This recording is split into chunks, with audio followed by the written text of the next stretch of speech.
सलाम दोस्तों, this is doctor Rizwan. आप सभी का वेलकम है मेरे और आपके इस चैनल पे। और आज का लेक्चर बहुत धांसू होने जा रहा है आप सबके लिए, क्योंकि आज हम डिस्कस करने जा रहे हैं ट्रिक्स टू सॉल्व एमसीक्यूज। और ये वो ट्रिक्स हैं जो 100% वर्क करेंगी। वो इसलिए करेंगी कि यहाँ पर जितनी भी ट्रिक्स मैं आपको बताने जा रहा हूँ वो सारी रिसर्च बेस्ड हैं। और ये उन स्टूडेंट से मैंने ये ट्रिक्स जो है वो गैदर किए हैं जिन्होंने एप्टीट्यूड टेस्ट में, एनएमडी कैट के टेस्ट में, ई कैट के टेस्ट में, पास्ट ईयर्स की बात कर लें तो एम कैट के टेस्ट में मैक्सिमम मार्क्स हासिल किए हैं। और आज वो रेप्यूटेड यूनिवर्सिटीज़ के अंदर पढ़ रहे हैं और कुछ पास आउट भी हो चुके हैं। अपने कॉलीग्स, मेरे अपने फ्रेंड्स जिन्होंने मुझसे ज़्यादा अच्छे मार्क्स हासिल किए थे, तो उनसे भी मैंने ये ट्रिक्स गैदर किए कि यार मैक्सिमम मार्क्स लेने के लिए एक बच्चे को, एक जीनियस बच्चे को क्या करना चाहिए, और अगर कोई जीनियस नहीं है तो जीनियस कैसे बना जाए। तो उन सबसे पूछ के मैं आपके लिए ट्रिक्स लेकर आया हूँ। और आज का लेक्चर आपने पूरा एंड तक देखना है, स्किप नहीं करना, क्योंकि अगर आपने एक चीज़ स्किप कर दी समझे आपके कुछ मार्क्स पेपर में डिटेक्ट हो जाएंगे, क्योंकि आपको वो ट्रिक पता नहीं चल पाएगी। तो स्टार्ट लेते हैं, लेट्स स्टार्ट। सबसे पहले आपने क्या करना है, सबसे पहले आपने एमसीक्यूज को सॉल्व करते वक्त ये करना है कि नेवर नेवर नेवर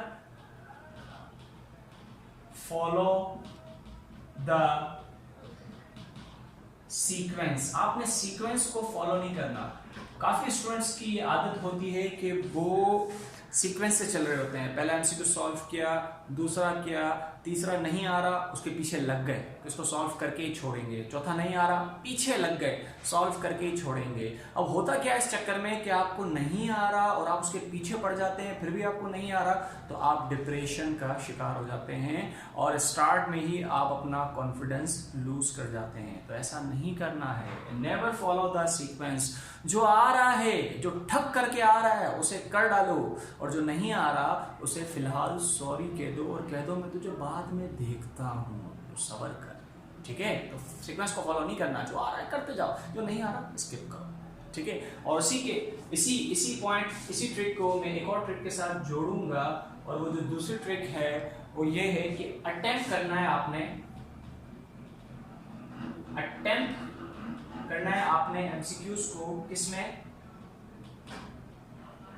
स्टेजेस में। आपने एमसीक्यूज को अटेम्प्ट करना है स्टेजेस में। सर स्टेजेस से मुराद क्या है?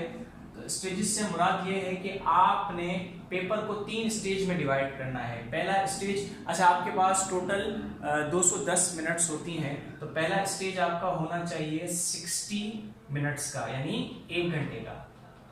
इस स्टेज में आपने क्या करना है, आपने वो तमाम एमसीक्यूज कर लेने हैं जो आपको देखकर फौरन आ रहे हैं। देखा, आंसर पता है, टिक, आगे बढ़े। देखा, आंसर पता है, टिक, आगे बढ़े। इसमें सिर्फ आपने इन 60 मिनट्स में बस वही एमसीक्यूज करने हैं जो आपको देखकर फौरन आंसर मिल रहा है। ठीक है, वो एमसीक्यूज नहीं करने जिनको सॉल्व करने में टाइम लगेगा, कैलकुलेशन करनी पड़ेगी, वो भी नहीं करने। हो सकता है आपको आ रहे हैं पर अभी आपने वो नहीं करने।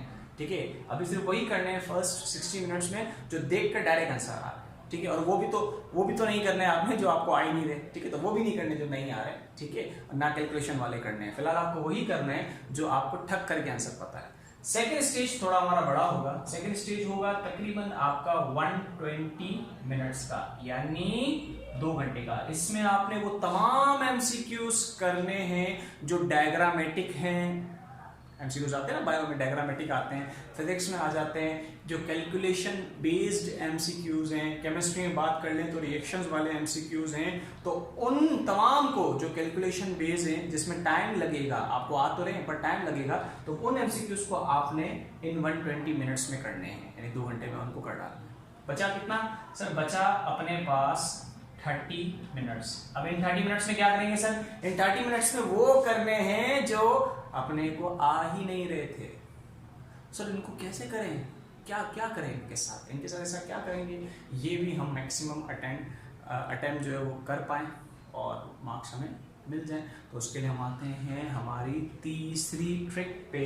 और वो तीसरी ट्रिक ये है जो इन्हीं के लिए है जो हमें नहीं आ रहा। Elimination technique. एलिमिनेशन टेक्निक अगर आपने सीख ली तो आपको जो नहीं आ रहे उसमें भी आप मैक्सिमम कर पाओगे और सही कर पाओगे। जरा गौर से सुनिएगा, ये तीसरी और चौथी साथ चलेगी, लेकिन पहले तीसरी बता रहा हूँ। सपोज कर लें आपके पास एमसीक्यू और उसमें 4 ऑप्शन है, एक है 22, एक ऑप्शन है 24, एक ऑप्शन है 26 और एक ऑप्शन है 300। अब मजे की बात क्या है, यहां पर आपने क्या ढूंढना है, यहां पर आपने देखना है कि यार पहला, दूसरा और तीसरा ऑप्शन जो है वो थोड़े रेलेवेंट है, यानी 22, 24, 26। जो चौथा ऑप्शन है वो 300 बिल्कुल इररिलेवेंट है, बहुत बड़ी वैल्यू दे दी है। अच्छा, एग्जामिनर जानबूझ के ये ऑप्शन देता है इसलिए कि बच्चों को ये लगे कि यार ये सबसे अलग है तो यही आंसर होगा, और बच्चा ये करके आ जाता है, घर पे आके पता चलता है ये आंसर है ही नहीं भाई। ठीक है, तो आपने इसको तो सबसे पहले रिजेक्ट कर डालना है भाई, सबसे अलग है।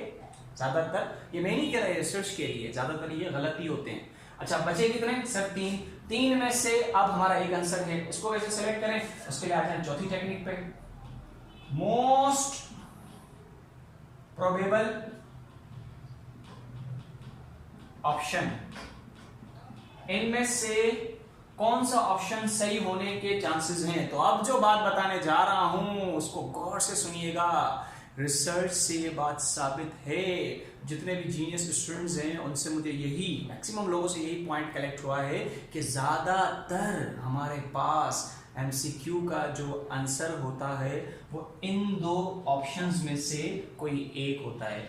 ए और डी तो वैसे भी नहीं होता, बहुत कम देखने को मिलता है। ज्यादातर आंसर हमें बी और सी, इन दोनों में से एक ऑप्शन देखने को मिलता है। तो अब आपके कितने हो गए? 2 हो गए कि या तो आंसर बी होगा, 90% ये चांस है कि बी और सी में से कोई एक ऑप्शन सही होता है, 90% ऐसा ही होता है।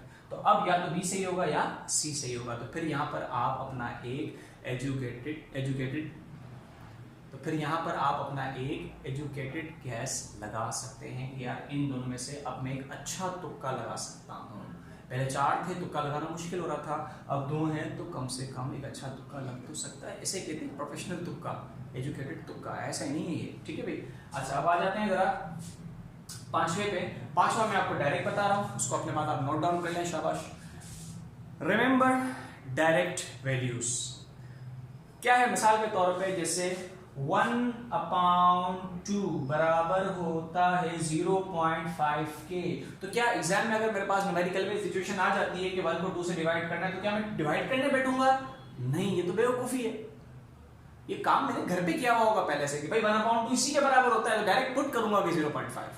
1/4 0.25 के बराबर होता है, 1/3 0.33 के बराबर होता है। तो ये क्या मैं उस वक्त डिवाइड करने बैठूंगा? नहीं, ये बेवकूफ़ी हो जाएगी। आपने उस वक्त डिवाइड करने नहीं बैठना, आपको ये चीज़ें पहले से याद होनी चाहिए। पाई की वैल्यू याद होनी चाहिए, एवोगैड्रोस नंबर की ये डायरेक्ट वैल्यूज हैं, सारे डायरेक्ट वैल्यूज आपको याद होनी चाहिए। और पाई को इससे डिवाइड करेंगे, 2 से डिवाइड करेंगे तो क्या होगा, पाई को 2 से मल्टीप्लाई करेंगे तो क्या होगा, ये सारी चीज़ें घर से करके जाओ।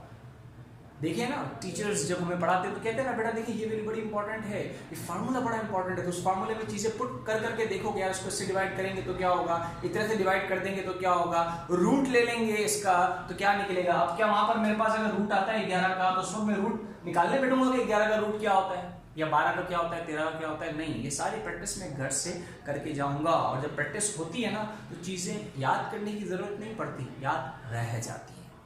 इसके बाद जो हमारी 6ठी ट्रिक है वो ये है कि स्टडी स्मार्ट। आपने स्मार्ट स्टडी करनी है। स्मार्ट स्टडी से क्या मुराद है?